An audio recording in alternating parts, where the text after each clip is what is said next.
புத்தகத்தில் 1ஆம் அதிகாரம் 4ஆம் வசனத்தில் கர்த்தருடைய வார்த்தை எனக்கு உண்டாகி, God says, ஆண்டவர் சொன்னதான வார்த்தை என்ன? நான் உன்னை தாயின் வயிற்றில் உருவாக்கும் முன்னே உன்னை அறிந்தேன், நீ கர்ப்பத்திலிருந்து வெளிப்படும் முன்னே நான் உன்னை பரிசுத்தம் பண்ணி உன்னை ஜாதிகளுக்கு தீர்க்கதரிசியாக கட்டளையிட்டேன் என்று சொன்னார். 8ஆம் வசனத்திலே வாக்குத்தத்தம், நீ அவளுக்கு பயப்பட வேண்டாம், உன்னை காக்கும்படிக்கு நான் உன்னுடனே இருக்கிறேன் என்று கர்த்தர் சொல்லி, கர்த்தர் தமது கரத்தை நீட்டி என் வாயை தொட்டு, இதோ என் வார்த்தைகளை உன் வாயிலே வைக்கிறேன். தேவனாகிய கர்த்தருடைய வார்த்தைகள் ஒவ்வொரு வாயில் இருக்க வேண்டும், ஒவ்வொரு விசுவாசுடைய வாயில் இருக்க வேண்டும், ஒவ்வொரு குடும்பத்திலும் இருக்க வேண்டும் என்று கர்த்தர் விரும்புகிறார். எல்லாரும் கரைகளை வழி ஆண்டவரே, இந்த கால நேரத்தில் என்னோடு கூட பேசுங்கப்பா. நான் உங்களை நம்பி வந்துக்கிறேன் ஆண்டவரே. எத்தனையோ நெருக்கங்களும் பாடுகளும் இந்த உலகத்தில் பார்க்கும்போது இந்த கர்த்தால் தொற்று கிருமினாலே அநேகர் பயந்து கொண்டிருக்கிறார்கள். நாளுக்கு நாள் அது பெருகிக் கொண்டே இருக்கிறது ஆண்டவரே. ஆனால் கூட நீர் எங்களுக்காக மரித்தீர், நீர் எங்களுக்காக ஜீவனை கொடுத்தீர், உடைய தழும்புகளால் எங்களை சுகமாக்கிறீர் ஆண்டவரே. நீர் மீண்டும் வரும் போகிறீர் ஆண்டவரே. உயிர் தந்த வல்லமைக்காக நாங்கள் நன்றி செலுத்துகிறோம். நீரை தகுதிப்படுத்தலப்பா. நாங்கள் கேட்கும் பொழுது தேவன் எல்லாத்தையும் செய்கிறீர் ஆண்டவரே. நீர் எங்களோட பேசுங்கப்பா. உடைய வார்த்தை நான் கேட்கும் வந்துக்கிற கர்த்தாவே, வந்துக்கிற மக்களோட பேசுங்க. விடுதலை இருக்கிற மக்களோட நீங்க பேசுங்க. சிறு பிள்ளைகளோடு கூட, அந்த வாலிப பிள்ளைகளோடு கூட, முதியோரோடு கூட, விசுவாசிகளோட நீர் பேசும்படியாக ஜெபிக்கிறோம். கர்த்தருடைய வசனம் அதை கிடைக்கக்கூடாத ஒரு பஞ்சகாலம் வருவதற்கு முன்பதாக ஒவ்வொரு இந்த வசனத்துக்கு கீழ்ப்படியட்டும் அப்பா. உடைய வார்த்தைக்கு செவி கொடுக்கட்டும் அப்பா. கர்த்தரை நம்பி ஜீவிக்கட்டும் ஆண்டவரே. கர்த்தருடைய சமனை தாழ்த்து பலப்படுத்துங்க. இயேசுவின் நாமத்தில் ஜெபிக்கிறோம் நல்ல பிதாவே, ஆமென். 8ஆம் வசனத்தை வாசிப்பாராவது, நீ அவர்களுக்கு பயப்பட வேண்டாம், உன்னை காக்கும்படிக்கு நான் உன்னுடனே இருக்கிறேன் என்று கர்த்தர் சொல்லி, என கண்மானவர்களோட பிள்ளைகளே, நீ பயப்பட வேண்டாம். உன் வாழ்க்கையை குறித்து, உன் சூழ்நிலையை குறித்து நீ பயப்பட வேண்டாம். ஏனென்றால் கர்த்தர் சொல்கிறார், உன்னை நான் காக்கும்படிக்கு நான் உன்னோடு கூட நான் இருக்கிறேன். என கண்மானவர்களோட பிள்ளைகளே, கர்த்தர் ஒவ்வொரு பாதுகாக்கிறார். ஒவ்வொரு நாளும் நமக்கு வேண்டி கிருபை தருவதாக இருக்கிறார். நான் நடந்து வந்த பாதையிலெல்லாம் என்னை சுமந்து வந்த நேசரேசுவே, நான் நடந்து வந்த பாதையிலெல்லாம் என்னை சுமந்து வந்த நேசரேசுவே,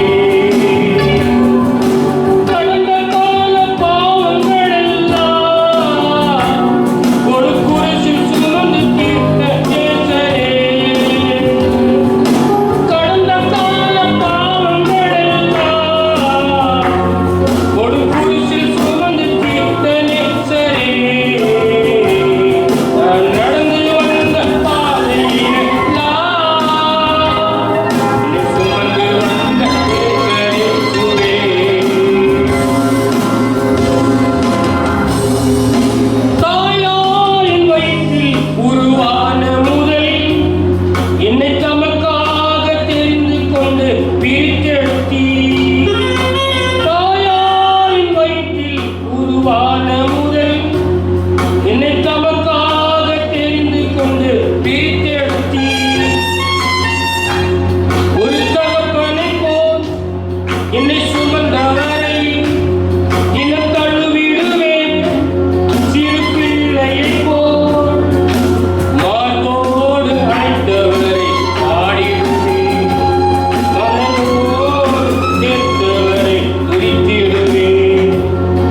கர்த்தர். நம்முடைய ஆண்டவர் நம்மை காக்கிறார், பாதுகாக்கிறார், நம்மை பலப்படுத்துகிறார்.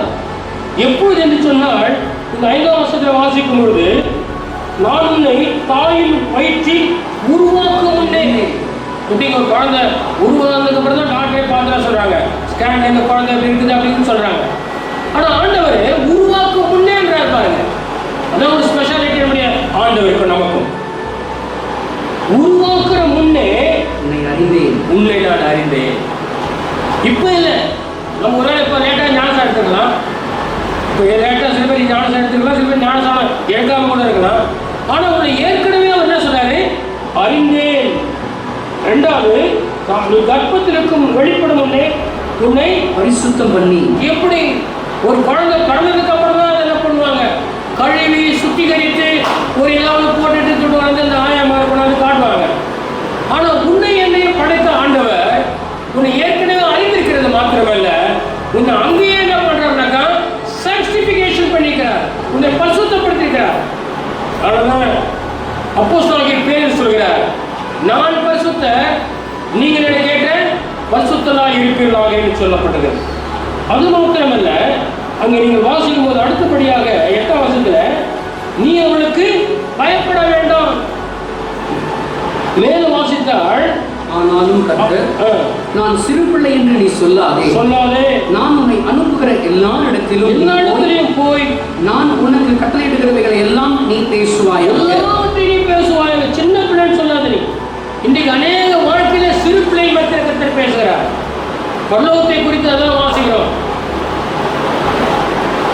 ஒருவன் சிறு பிள்ளையை போல மாறாவிட்டால் எங்க போக முடியாது? பரலோக ராஜ்யத்துக்கு போக முடியாது. அப்படி என்றால் என்ன? சிறு பிள்ளைகளை போல அந்த வாழ்க்கையை மாறணும். ஆனால் இப்போ இருக்கிற உலகத்துல எல்லாம் பார்த்தீங்கன்னா நிறைய உலகத்திலே பயங்கரமான சூழ்நிலைக்குள்ளே நாம் தள்ளப்பட்டிருக்கிறோம். ஆனால் சாமியோட கர்த்தர் பேசினார், இந்த எரேமியா தீர்க்கதரிசியோட கர்த்தர் பேசினார், ஆடு மேய்த்துக் கொண்டிருந்தான தாவீதை கர்த்தர் அழைத்து அவர் அபிஷேகம் பண்ணினார். ஆகவே நம்மை ஏற்கனவே முன் அறிந்திருக்கிறார், நம்மை முன் குறித்திருக்கிறார், நம்மை பரிசுத்தப்படுத்தியிருக்கிறார், நீதிமான ஆக்கியிருக்கிறார், நம்மை மேன்மைப்படுத்த மகிமைப்படுத்த வல்லவராக. எத்தனை விசுவாசிக்கிறீங்க? ஹல்லேலூயா. நம்மை காக்கிற ஒரு தேவன், நம்மை பாதுகாக்கிறார். நம்முடைய வாழ்க்கையை குறித்து அவர் ஒரு நோக்கம் இருக்கிறது என்பதை நாம் மறந்துவிடக்கூடாது. ஆகவே அழைத்தவர் உண்மை உள்ளவர், நம்மை பரிசுத்தமாக்கிடுவார். நம்முடைய ஆவி, நம்முடைய ஆத்மா, நம்முடைய சரீரம் ஆண்டவராக இயேசு கிறிஸ்து வரும்பொழுது அது குற்றமற்றதாக இருக்க வேண்டும். கர்த்தர் விரும்புகிறார், அவர் வரும்பொழுது வருகையிலே நம்ம எல்லாம் அவர் முன்பதாக இருக்க வேண்டும். அதில் நம்மை நாமே இப்போது கர்த்தர் பரிசுத்தமாக்கி கொண்டிருக்கிறார். பரிசுத்தமாய் இருக்கிறவன் இன்னும் பரிசுத்தமாகட்டும். அது மாத்திரமல்ல, தேவ சன்னிதானத்திலே அப்போஸ்தலர் 6:4 வாசித்தால் அவர் சொல்றாங்க, நாங்கள் பந்தி விசாரிப்பதற்கு எங்களுக்கு அது இல்லப்பா. பந்தி விசாரிப்பதை காட்டிலும், உலகத்தின் காரியங்களை பார்ப்பதை காட்டிலும், உலகத்தோடு இருக்கிறதை நாங்கள் நேரங்களை காட்டிலும், நாங்கள் எங்கள் வாழ்க்கையிலே ஜெபம் பண்ணுவதிலும் தேவ வசனத்தை போதிக்கிற மொழியிலும் இடைவிடாமல் தரித்திருப்போம் என்றார்கள். இடைவிடாமல் தரித்திருப்போம். எதுல? நீங்கள் ஜெபம் பண்ணுவதிலே. இன்னைக்கு நம்முடைய வாழ்க்கையில் ஜெப வாழ்க்கையா இருக்க வேண்டும். எத்தனை சனிக்கிழமை எத்தனை பேர் வீட்டு ஜெபம் பண்ணீங்களோ எங்களுக்கு தெரியாது, எத்தனை பேர் ஜூம் ஆப்ல இருக்கீங்களோன்னு தெரியாது. ஆனால் தேவனோடு நீங்கள் எப்பொழுதும் உறவாடி கொண்டிருக்க வேண்டும். எப்போதும் நாம் ஜெபித்துக் கொண்டே இருக்க வேண்டும். சோர்ந்து போகாமல் ஜெபிக்க வேண்டும். மறுபடியும் பிரச்சனைகள் வரலாம், கஷ்டங்கள் வரலாம். இந்த கண்மானவர்களே, கர்த்தரை பாதுகாக்கிறார், அவர் உங்க கூட இருக்கிறார். நீ அதனால் பயப்படாத, எதை குறித்து பயப்படாத. ஆண்டவர் நம்ம இருக்கிறார், அந்த உணர்வு நம்முடைய வாழ்க்கையில் இருக்க வேண்டும். அவர்கள் என்ன சொன்னாங்க? இந்த பந்தி விசாரிப்பதை காட்டிலும் நாங்கள் ஜெபம் பண்ணுவதிலே தேவ வசனத்தை போதிக்கிற ஊழியம், சிறுவர் ஊழியமா இருக்கலாம், வாலிபர் ஊழியமா இருக்கலாம், சகோதரருடைய கூட்டமா இருக்கலாம், ஆத்துமலைக்கு ஆதாரப்படுத்துற ஊழியமா இருக்கலாம்.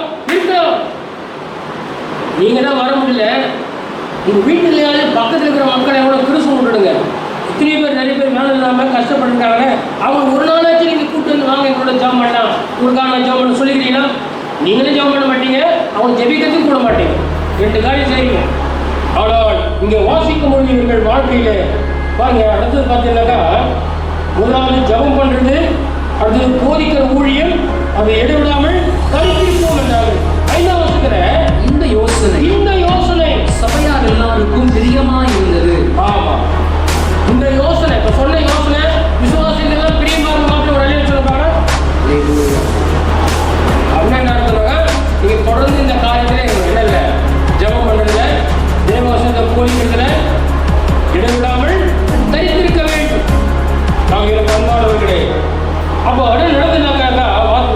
அதுலயே கீழே விசுவாசமும் அப்பொழுது விசுவாசமும் பரிசுத்த ஆவியும் நிறைந்தவனாகிய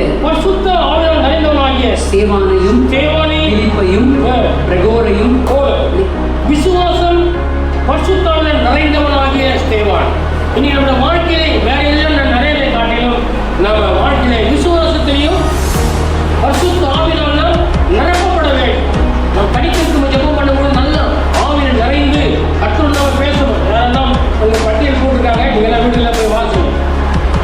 அது மாத்திரம் இல்லை, 7 வருஷம் வாசிங்க. தேவனுடைய வசனம் விரித்தெழுந்தது, சீஷருடைய தொகை எருசலேமிலே பெருகிற்று. அப்ப இந்நாட்களில நீங்க வாசிக்கும் பொழுது பாருங்க, முதலாவது அவங்க 3 காரியம் செய்யறாங்க. ஒன்று, ஜெபம் பண்ணாங்க, தேவனுடைய வசனத்தை போதித்தாங்க, இடவிடாமல் அவர்கள் தரித்திருந்தார்கள். அதனால இந்த யோசனை எல்லாருக்கும் சபையார் நல்லா இருந்துச்சா, அவர் செல்ல உள்ளதா இருக்கும்.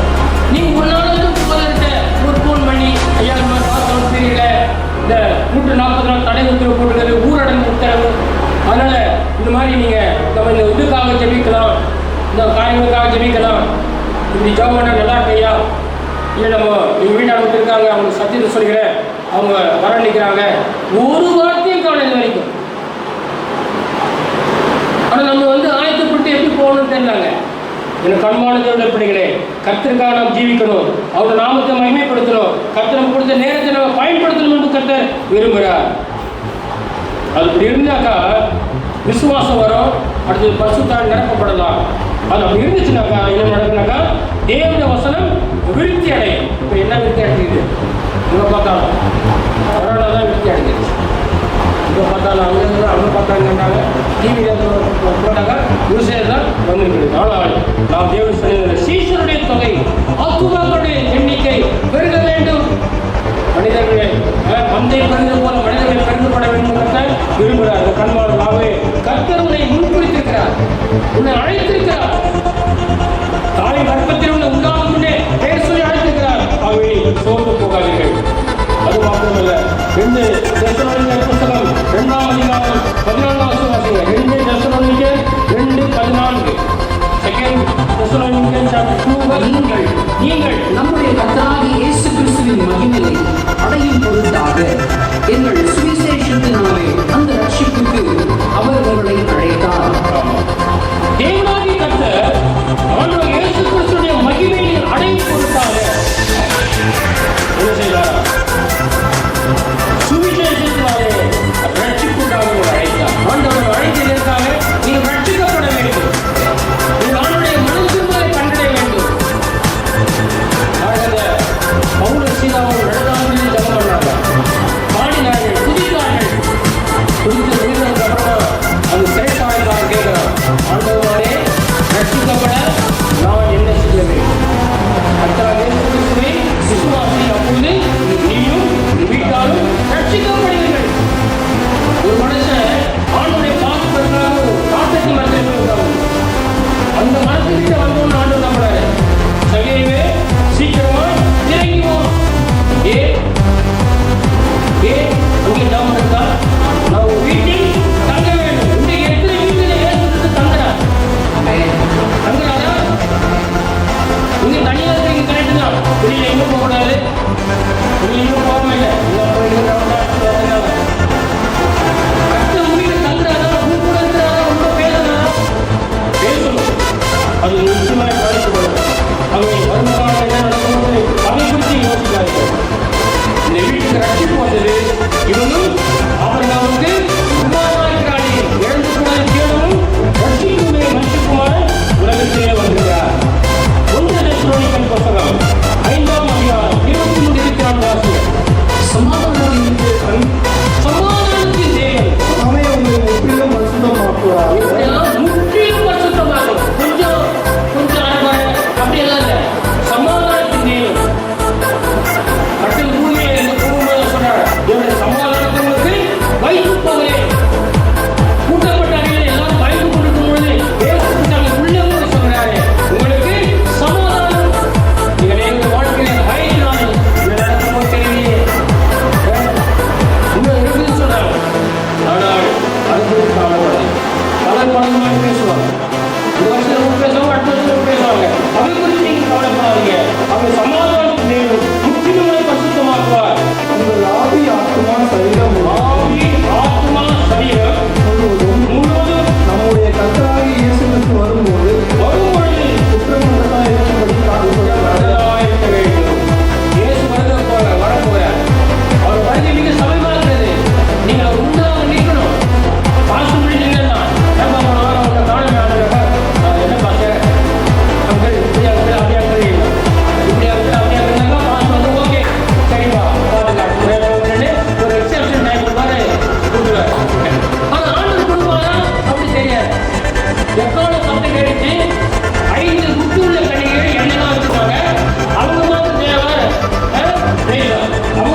மீன் கடைக்கிட்டோம், கறி கடைக்கிட்டோம், எங்கேயாச்சும் எங்கே வாழல ஒரு இடத்துல வேணும். கதை மூடிட்டு கூட கதை தட்டி வாழ்ந்துடும். என்ன பீசா மாட்டுற காரியங்கள்லாம் இயேசு கிறிஸ்து வரும்போது பரிசுத்தாவியோட அபிஷேகம் கொடுப்பல இருக்கிறாங்க. நீ எங்கெங்கா தேவ சமுத்திர சத்தம் உனக்கு கேட்கும். அப்போ குற்றமற்றதாய் காக்கப்பட வேண்டும் கற்றுக்கிறார். அடுத்தது உங்களை அழைக்கிறவர் உண்மை உள்ளவர், உங்களை அழைக்கிறவர் உண்மை உள்ளவர், அப்படியே செய்வார். அப்படியே சொல்லுவார். சொல்லுங்க, உன்னை அழைத்தவர், உன்னை தெரிந்து கொண்டவர், உன்னை தாய் கர்ப்பத்தில் உருவாக்க கொண்ட பெயர் சொல்லி அழைத்தவர் அவர் உன்னோடு கூட இருக்கிற என்பதை மறந்துடாது. இந்த கண்மானை நாம் இருப்பது, நாம் நிர்மூலமாக இருப்பது அவருடைய கிருபை. அவருடைய கிருபை இறக்கங்களுக்கு முடிவில்லை என்று நாம் இருக்கிற வாசிக்கிறோம். அது மாத்திரமல்ல, 2 வாசிக்கிறோம். 2 கர்த்தர் எல்லா தீமையினின்றும் என்னை ரட்சித்து தம்முடைய பரம ராஜ்யத்தை அடையும்படி காப்பாற்றுவார். அவருக்கு சதா காலங்களிலும் மகிமை உண்டானதாக. எல்லா தீமை நின்று உங்களை அவர் காத்துக் கொள்வார். தீமைகள் இருக்கலாம், போராட்டங்கள் இருக்கலாம், ஆனால் உங்களை காத்துக்கொள்வது ஒரு தேவன் என்பதை நீ மறந்துடக்கூடாது. உங்க கிருபை இல்லாம வாழ முடியாதையா, உங்க கிருபை இல்லாம வாழ தெரியாதையா. நாம் நிற்பதும் உங்க கிருபை தானையா, நாம் நினைப்பதும் உங்க கிருபை தான், நாம் நிற்பதும் நிலைப்பதும் உங்க கிருபை தானையா. உங்க கிருபை இல்லாம வாழ முடியாதையா, உங்க கிருபை இல்லாம வாழ தெரியாதையா. காலை எழுந்தவுடன் புது கிருபை தாங்குது, வாழ்நாள் முழுவதும் மகிழ்ச்சிக்குள்ளே நடத்துது. காலை எழுந்தவுடன் புது கிருபை தாங்குது, வாழ்நாள் முழுவதும் மகிழ்ச்சிக்குள்ளே நடத்துது. நிர்மூலமாகாமலே இதுவரை காத்தீரையா, பிறவிய நேரங்களில் உன் கிருபை தாங்கினதையா. என் மரணும் கோட்டையும் உயர்ந்த அடைக்கலம் நீரே, என் மரணும் கோட்டையும் உயர்ந்த அடைக்கலம் நீரே.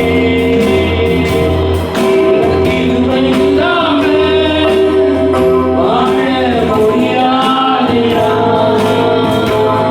உங்க கிருபை இல்லாம வாழ தெரியாதையா. நாம் நிற்பதும் உங்க கிருபைதான், நாம் நிற்பதும் உங்க கிருபைதான், நாம் நிற்பதும் நிலைப்பதும் உங்க கிருபைதானையா. நாம் நிற்பதும் நிலைப்பதும் உங்க கிருபைதானையா. உங்க கிருபை இல்லாம வாழ முடியாதையா.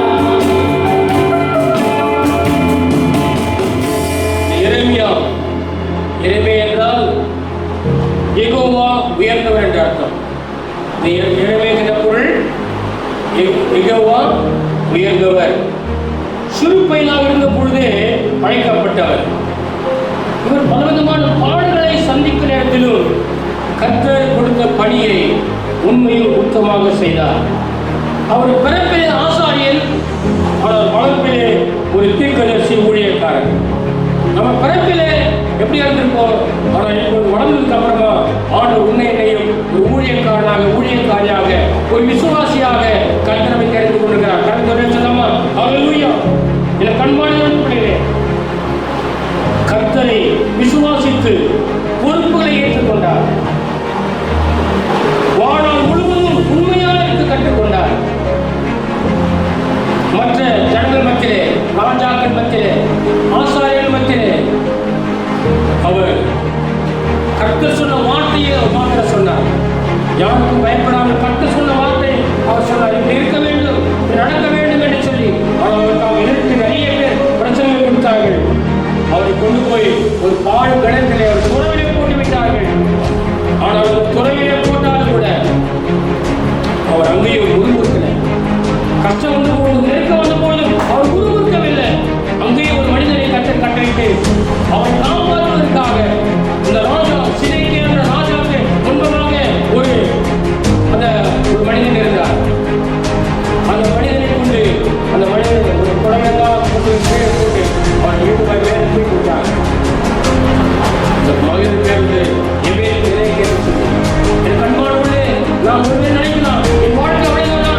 உன்னை ரட்சிக்கும்படிக்கு நான் உன்னுடனே இருக்கிறேன் என்று கர்த்தர் சொல்லுகிறார். கர்த்தர் அங்க என்ன சொன்னாருனாக்கா, நீ பயப்படாதேன்னு சொன்னாரு.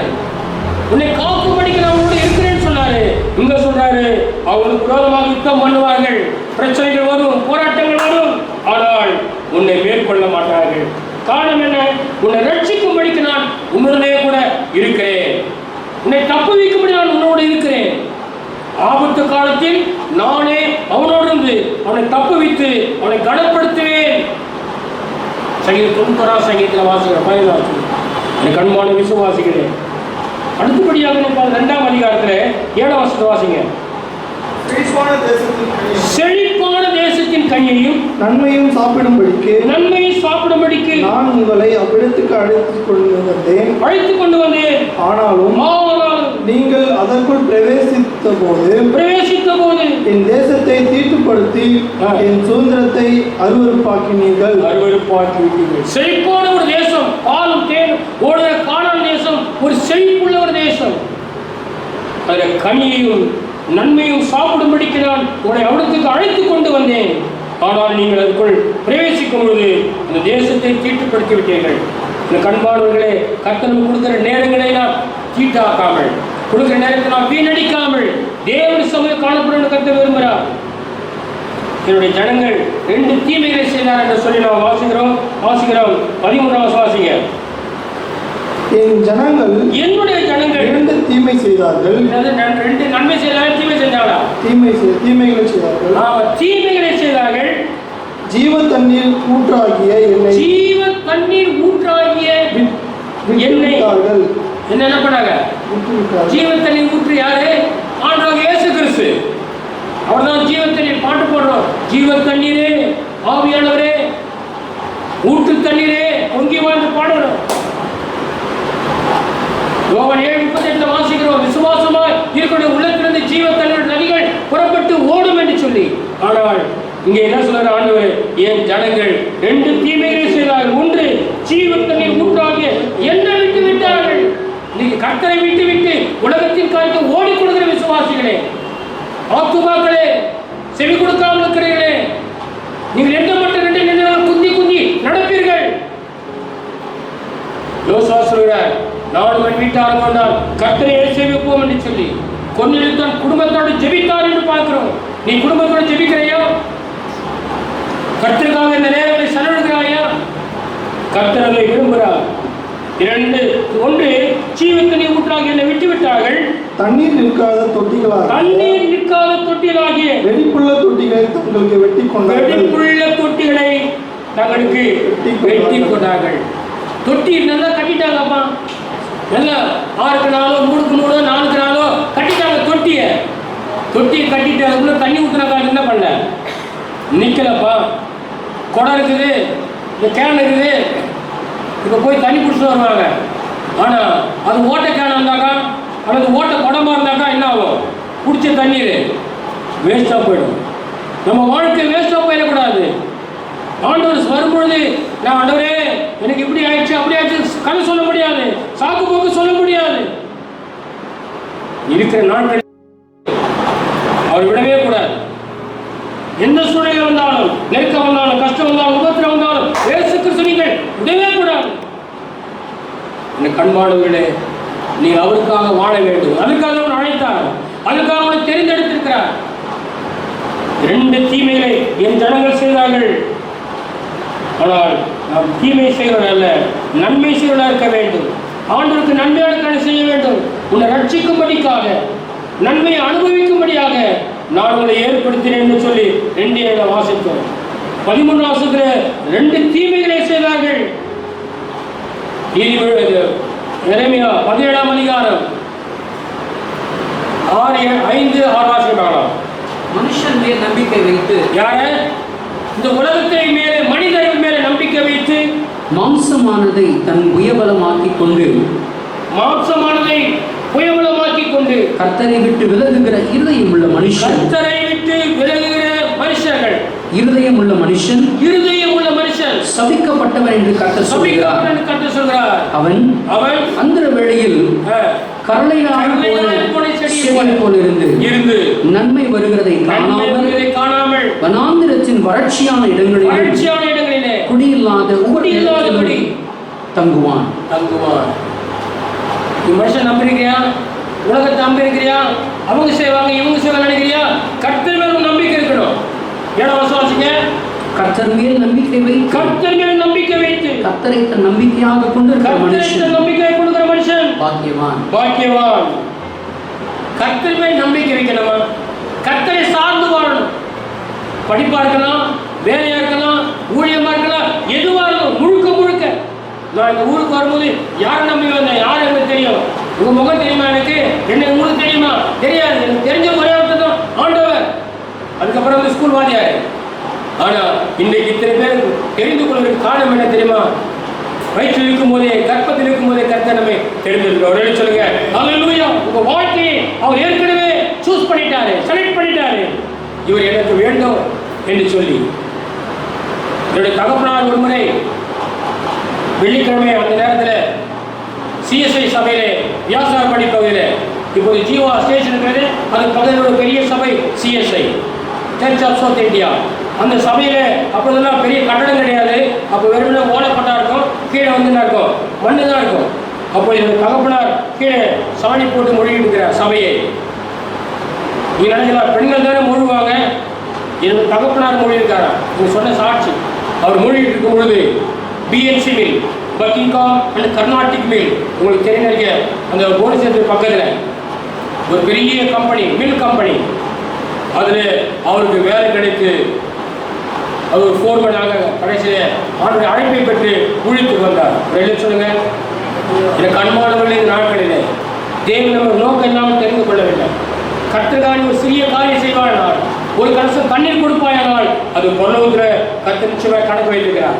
நீ ஒரு ஆத்துமாவை ஆதாயப்படுத்துவாயினால் பொருளவுக்கு போகும்போது வெறும் கையாடி போக முடியாது. ஆண்டவரே, எனக்கு சொல்றதுக்கு டைம் இல்லை, நான் சொல்லி பார்த்து அவங்க ஏற்றுக்கொள்ள, இந்த சாக்கு போக்கு ஏற்றுக்கொள்ள முடியாது. முன்னால முடிந்தது நீ செய்தால் அவர் முன்னால் முடிந்தது அவர் செய்வார். நான் நட்டேன், அப்பொழுது நீர் பாய்ச்சினான், விளைய செய்கிறவர் ஆண்டவராகிய இயேசு என்பதை மறந்துடக்கூடாது. ஆகவே கர்த்தரை தாயின் கற்பத்தினிடமை தெரிந்து கொண்டார் என்பதை நாம் மறந்துடக்கூடாது. அது மாத்திரம் என்னுடைய வாழ்க்கையில ஒரு சின்ன ஒரு குட்டி கதை ஞாபகம் வந்து நடந்த சம்பவத்தை சொல்லி நான் நிறைவு செய்ய நான் நினைக்கிறேன். ஒரு அமெரிக்கா தேசத்திலிருந்து ஐடா ஸ்கேனர்ன்றதான ஒரு அம்மையார், அவர்கள் ஒரு மிஷனரியாக இந்த நாட்டுக்கு வந்தார்கள். அவருடைய தகப்பனார் ஒரு டாக்டர். அவர் அந்த டாக்டர் அவர் மருத்துவம் பார்க்கிறவர். அப்போ அந்த நாட்களெல்லாம் ஆண்கள் பெண்களுக்கு மருத்துவம் பார்க்கக்கூடாது, அது ஒரு கண்டிஷன் இருந்தது அந்த காலங்களில். பெண்களுக்கு பெண்கள் தான் மருத்துவம் பார்க்கணும், ஆண்களுக்கு ஆண்கள் தான் மருத்துவம் பார்க்கணும். இப்போ ஒரு டெலிவரிக்காக ஒரு அம்மா வந்துக்கிறாங்க. இப்போ அவங்களுக்கு பிரசவம் பார்க்கணும்னாக்கா, இப்போ இவர் வந்து அவங்க அப்பா என்னது டாக்டர், இந்த அம்மா டாக்டருக்கு படிக்கல. இப்போ அவங்க போய் சொன்னாங்க, அவங்க கிட்ட போய் எங்கள் அப்பா டாக்டர் தான், நான் அவரை கூப்பிட்டு வரேன், அவருக்கு வந்து டாக்டர் வந்து உங்களுக்கு மருத்துவம் பார்த்து டெலிவரி நல்லா இது பண்ணுவாருன்னு சொன்னாங்க. அப்போ அந்த ஊர் ஜனங்க சொல்லிட்டாங்க, ஐயோ எங்களுக்கு ஆண்கள் தான் மருத்துவம் பார்க்கக்கூடாது, பெண்கள் தான் பார்க்கணும், உங்களுக்கு தெரியுமான்னு கேட்டாங்க. அந்த அம்மா சொன்னாங்க, எனக்கு தெரியாது. அப்போ என்ன பண்ணுறதுன்னு தெரியல. ஒரு அம்மா வந்தாங்க, டெலிவரி பார்த்தாங்க, சரியாக செட் ஆகலை, போயிட்டாங்க. அதுமாதிரி 2 பேர் 3 பேர் வந்து போயிட்டாங்க.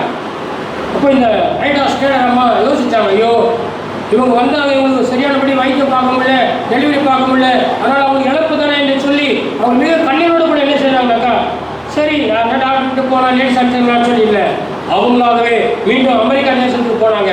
டாக்டர் படிப்பை படித்தாங்க. டாக்டர் படிப்பை படித்து அங்கேருந்து வந்து மறுபடியும் நம்முடைய தமிழ்நாட்டுக்கு சேவை செய்தாங்க. பெரிய ஹாஸ்பிட்டலை கட்டினாங்க, அநேகருக்கு வைத்தியம் பார்த்தாங்க, அநேக டெலிவரிக்காரி வெட்டரெல்லாம் பார்த்தாங்க. இன்றைக்கு இருக்கிறதான வேலூருக்கான சிஎம்சி ஹாஸ்பிட்டல் அவங்களால கட்டப்பட்டது. ஒரு இடம் சொல்லுங்க, எங்கேயோ நடந்த கதை சொல்லுங்க, நம்ம நாட்டில் நடக்கிற கதை சொல்லுங்க. ஆனால் உங்களுக்கு கர்த்தர் அப்படிப்பட்ட ஒரு எண்ணத்தை கொடுத்துருக்கிறாரா? எரேமியா எங்கே இருந்தாலும் கூட கர்த்தர் அவரை கொண்டு வந்து அந்த மக்கள் மத்தியிலே எடுத்து பயன்படுத்தினாரே, ஒரு தீர்க்கதரிசியாக மாற்றினாரே, சுவிசேஷத்தை அறிவித்தாரே, ஆனால் அந்த பாடலை சகித்தாரே. எனக்கு அன்பான விசுவாசிகளே, நீங்களும் நானும் அநேகருக்கு அவர்கள் ஆச்சரியமாக ஆசீர்வாதமாக இருந்தாங்க. நீயும் கூட கர்த்தர் உங்களை ஆசீர்வாதமாக வைக்க வேண்டும் என்று கர்த்தர் விரும்புகிறார் என்பதை நாம் மறந்துடக்கூடாது. தேவனுக்காக நாம் சாட்சியாக வாழ வேண்டும். எரேமியா 7:23 வாசிக்கலாம். எரேமியா 7:23. என் வாக்குக்கு செவி கொடுங்கள், என்னுடைய வாக்குக்கு செவி கொடுங்கள், அப்பொழுது நான் உங்கள் தேவனாய் இருப்பேன், நீங்கள் என் ஜனமாய் இருப்பீர்கள், நான் உங்களுக்கு கற்பிக்கும் எல்லா வழியிலும் நீங்கள் உங்களுக்கு நன்மை உண்டாகும்படிக்கு நடவுங்கள் என்கிற விசேஷத்தையே அவர்களுக்கு சொல்லி கட்டளையிட்டேன். என்ன சொல்றாரு? என் வாக்குக்கு செவி கொடுங்கள், நான் உங்கள் தேவனாகிய கர்த்தராக இருக்கிறேன், நான் கற்பிக்கிற எல்லா வழிகள் நன்மை உண்டாகும்படி நடவுங்கள். வேற என்ன சொல்றாரு? நன்மையா இருக்கணும், நீ ஆசீர்வாதமா இருக்கணும், அநேகருக்கு நன்மை செய்யணும், அதுதானே சொல்லிக் கொடுக்குறோம் சபையில. வேற என்ன சொல்லி கொடுக்குறாங்க? ஆனால் அவங்க என்ன செய்யறாங்க தெரியுமா? 24 வாசிங்க. அவர்களும் அதை கேளாமலும் தங்கள் செவியை சாயாமலும் போய் தங்கள் பொல்லாத இருதயத்தின் யோசனையின்படி கடினத்தின்படியும் நடந்து முன்னிட்டல்ல பின்னிட்டே போனார்கள். எங்க போனாங்க? பின்னிட்டே போனார்கள். எல்லாரும் முன்னிட்டு போறதுக்கு ஆசைப்படுவாங்க, பின்னிட்டு போறது ஆசைப்படுவாங்க. ஸ்கூலுக்கு வந்து ஒரு பிள்ளைங்க எல்கேஜி சேர்த்தாக்கா அது எல்கேஜிலேருந்து பேபி கிளாஸ் வந்து கூட்டு வந்துடுமா. அப்படி வந்து சும்மா இருப்பாங்க. நம்ம காலேஜ் வரைக்கும் போகுது, அதுக்கு மேலே படிக்கணும்னு நினைக்கிறது இல்லையா? எனக்கு அன்பானவர்களே, இன்னைக்கு அநேக வாழ்க்கை எப்படி இருந்தாக்கா முன்னாடி போகிற மாதிரி தான் இருக்குது. அப்புறம் பார்த்தாக்கா நாங்கள் ஒரு ராத்திரி ஒரு நைட் ப்ரேயருக்கு போனோம். பிபி ஹாலில், சென்ட்ரல் பகுதியில் பிபி ஹால் நைட் ப்ரேயர். அப்போ அங்கே போகிறதுக்காக வேண்டி நாங்கள் அங்கே ட்ரெயின்லாம் கிடையாது. ட்ரெயின் போனாக்கா அங்கே போனோம். இங்கேருந்து கோடம்பாங்க போனாக்கா ஜட்கா வண்டியில் போனோம், குதிரை வண்டியில். அப்போ ஒரு வண்டி நாங்கள் எல்லாம் கேட்டோம். சரி பாம்பா ஏற்றிட்டு வடப்பள்ளி அந்த பஸ் ஸ்டாண்ட்லேருந்து அந்த கமலா தேட்டருக்கு பாருங்க, அது கிட்ட வரைக்கும் வந்தது. அதுக்கு மேலே போக மாட்டேங்குது. எப்போ நாங்கள் ஒரு 9 மணிக்கு ஏறினவங்க 10 மணிக்கு அந்த குதிரை வந்து அங்கேயும் வச்சுன்னு அங்கே தான் இருக்குது. அப்போ நான் சொன்னேன், இங்கே ஜாமத்துக்கு போக முடியாது, இங்கே இறங்கி விட்டுடுப்பா, நாங்கள் வீட்டில் இறங்கி போய் ஜாம் பண்ணின்னு சொல்லிட்டு வந்துட்டோம். புரியுதா உங்களுக்கு? இன்னைக்கு அநேக வாழ்க்கை எப்படி இருக்குனாக்கா முன்னாடி போகிற மாதிரி தான் தெரியுது, ஆனால் முன்னாடி போக முடியல. காரணம் என்ன தெரியுமா? பின்னிட்டே போகிறாங்க. ஜப வாழ்க்கை குறைவு, வேத வாசிப்பு குறைவு. அந்த வருகை மிக சமீபமா அன்பான விசுவாசிகள், நீங்கள் கற்றுக்கட்டு சாட்சாரு இப்போ தமிழக முதல்வர் இப்போ பார்த்தாலும் கையெழுத்து கும்புறார். 46ஆம் அதிகாரம். என் தாசனாகிய யாக்கோபே, நீ பயப்படாதே, இஸ்ரவேலே நீ கலங்காதே. இதோ நான் உன்னை தூரத்திலும் உன் சந்ததியை அவர்கள் சிறையிருப்பின் தேசத்திலும் இருந்து விடுவித்து ரட்சிப்பேன். அப்பொழுது யாக்கோபு திரும்பி வந்து அமைதியோடும் சாங்கோபத்தோடும் இருப்பான். அவனை தத்தளிக்க பண்ணுவார் இல்லை. ஆகவே கர்த்தருடைய வசனத்தின்படியாக உங்கள் வாழ்க்கையில யாக்கோபே நீ பயப்படாதே. கர்த்தர் சொல்ற வார்த்தையை கேட்டீங்கன்னாக்கா நீ பயப்பட வேண்டிய அவசியம் இல்லை. கர்த்தர் சொல்றபடி நடந்தினாக்கா நீ கவலைப்பட வேண்டியதில்லை. உன்னை பாதுகாக்கும்படி கர்த்தர் உன் கூட தான் இருக்கிறார். நீ தனித்த வாழ்க்கை இல்லை. ஆகவே இந்த நாட்டில் நாம் தேவன் சன்னிதானத்தில் நாம் கர்த்தருக்கு சாட்சியாக இருக்க வேண்டும். கர்த்தர் விரும்புகிறார், வேண்டிய கிருபை தருவானாக்கா. ஆகவே உங்களுடைய தாயின் கர்ப்பத்திலே உண்டாகும் முன்னே உங்களை பெயர் சொல்லி பிரித்தெடுத்த தேவன், நீ பயப்படாதே, நீ உன்னை காக்கும்படிக்கு நான் உன்னோட இருக்கிறேன்னு சொல்லி கர்த்தர் சொல்கிறார். ஆகவே சோதனைகள் வரலாம், நெருக்கங்கள் வரலாம், பாடுகள் வரலாம்.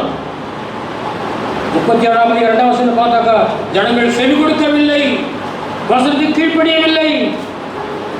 37-21 வாசித்தாக்கா எரேமியா காவற்சாலையின் முற்றத்திலே காக்கவும் தினம் ஒரு அப்பத்தை அவனுக்கு கொடுக்கவும் கட்டளையிட்டான். இன்றைக்கு நம்முடைய வாழ்க்கையிலே நாம் அவருடைய சரீரத்தை அவருடைய ரத்தத்தை நாம் புசித்து பானம் பண்ண போகிறோம்.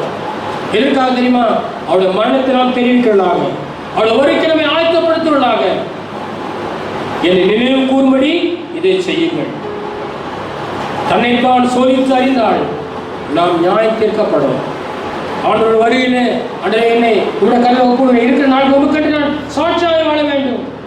38ஆம் அதிகாரம் 4ஆம் வசனத்தில் வாசிக்கும் பொழுது இந்த மனுஷன் கொல்லப்பட வேண்டும் என்று சொல்கிறார்கள். ஆனால் அந்த மனிதன் சொன்னார், எனக்கு அந்த தீர்க்கதரிசியை நீங்க உள்ளே போட்டு விட்டால் இந்த தேசம் பட்டினியால் சாகும். இங்க அநேகர் ஊழியக்காரர்களை அநேகர் துன்பப்படுத்துகிறார்கள், அநேக ஊழியக்காரர்கள் பல போராட்டங்களை கொடுக்கிறார்கள். ஆனால் தேவனாகிய கர்த்தர் 38ஆம் அதிகாரம் 4ஆம் வசனத்திலே வாசிக்கும் பொழுது பிரபுக்கள் ராஜாவை நோக்கி இந்த மனுஷன் கொல்லப்பட உத்தரவாக வேண்டும். அது ஏனென்றால் இந்த நகரத்தில் மீதியாய் இருக்கிற யுத்த மனுஷரிடத்திலும் மற்றுமல்ல சகல ஜனங்களிடத்திலும் இவன் இப்படிப்பட்ட வார்த்தைகளை சொல்லுகிறதினாலே அவருடைய கைகளை தளர்ந்து போக பண்ணுகிறான். இந்த ஜனத்தின் சேமத்தை கேளாமல் அவர்கள் கேட்டையே தேடுகிறான் என்றார்கள்.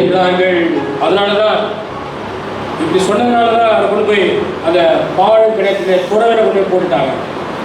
அந்த கண்மானுடைய 7ஆம் அதிகாரம் 7ஆம் வசனம் 8ஆம் வசனம் வாசிப்பாங்களா? 7, 8, 7 வசனம் 38, 7 இல்லையா?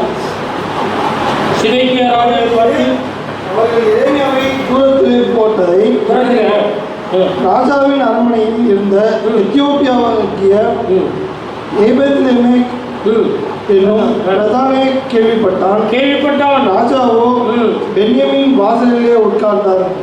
அப்பொழுது ஏபேத்லேக் ராஜாவின் அரண்மனையில் இருந்து புறப்பட்டு போய் ராஜாவை நோக்கி ராஜாவாகிய என் ஆண்டவனே, இந்த புருஷர் எரேமியா தீர்க்கதரிசியை தூரவிலே போட்டு செய்தது எல்லாம் தகாத செய்கிறதாக இருக்கிறது. ஒரு மனுஷன் சொன்னாங்க, அவன் இருக்கிற இடத்திலே பட்டினியானால் சாவானே, இனி நகரத்திலே அப்பம் இல்லை என்றான். ஆமா, அவனை கொண்டு போட்டினால அப்பமே எங்க கிடையாது, அவனு சாகுவான். இந்த தேசத்திலேயே அப்பம் குறைவு வந்துடும். இந்த கண்பாடிலே நானே ஜீவப்பம் என்று சொல்கிறார். ஆகவே நாம் என்ன செய்ய வேண்டுமா? முடிவுகளோடு கூட முழு ஆத்துமாவோடு கூட நாம் கர்த்தருக்கு திரும்ப வேண்டும். சீர்கட்டை செய்வதே திரும்பு என்று சொல்லி 3ஆம் அதிகாரம் 10, 11, 12 வீட்டில் போய் வாசிங்க. என் கோபத்தினால் இறக்குவேன். 3ஆம் அதிகாரத்தில் வாசித்தீங்கன்னாக்கா 12ஆம் வசனத்தில் சீர்கட்டை செய்வதே திரும்பு என்று கர்த்தர் சொல்கிறார். என் கோபத்தை இறங்க பண்ணுவதில்லை, நான் கிருபை உள்ளவர் என்று சொல்லுகிறார். நான் இன்றைக்கும் கோபம் வைக்க மாட்டேன். நம்ம இவ்வளவு கரிசனை உள்ள ஒரு தேவன் ஆண்டவர். ஆகவே எங்கள் வாழ்க்கையில் விரோதமாக எழுதுவார்கள். ஒரு வாக்குத்தத்தம் கொடுத்தமே எரேமியா 15ஆம் அதிகாரத்தில் 15ஆம் அதிகாரம் 20ஆம் வசனத்தில் உன்னை இந்த ஜனத்துக்கு எதிராக அரணான வெண்களை அடங்கமாய் மாற்றுவேன். அவனுக்கு விரோதமாக யுத்தம் பண்ணுவார்கள், ஆனால் உன்னை மேற்கொள்ள மாட்டார்கள்.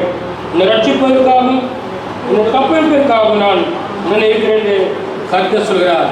நான் பொல்லாதவர்கள் கைக்கு தப்புவித்து இந்த பலவன் கைக்கு நீங்களாக்கி விடுவிப்பேன். தேவ சன்னிதானத்தில் கண்பாடு சுவாசிக்கிறேன். எரேமியா தீர்க்கதரிசியை கர்த்தர் தெரிந்து கொண்டார். தெரிந்து கொண்டது மாத்திரமல்ல, அவர் சிறு பிள்ளை என்று சொல்கிறார். ஆனால் உங்களுடைய சிறு பிள்ளையை தான் கர்த்தர் எடுத்து பயன்படுத்தினார். ஒருவேளை உங்கள் பிள்ளைங்க கூட சிறு பிள்ளைகளாக இருக்கலாம், படிக்கிற வயதாக இருக்கலாம், படித்து முடித்திருக்கலாம். ஆனால் உங்கள் பிள்ளைகளை கர்த்தருக்கு அர்ப்பணிங்க. உலகத்தின் காரியத்தை காட்டிலும் தேவனுடைய காரியத்தில் நம்ம பிள்ளைகள் இருப்பார்கள்.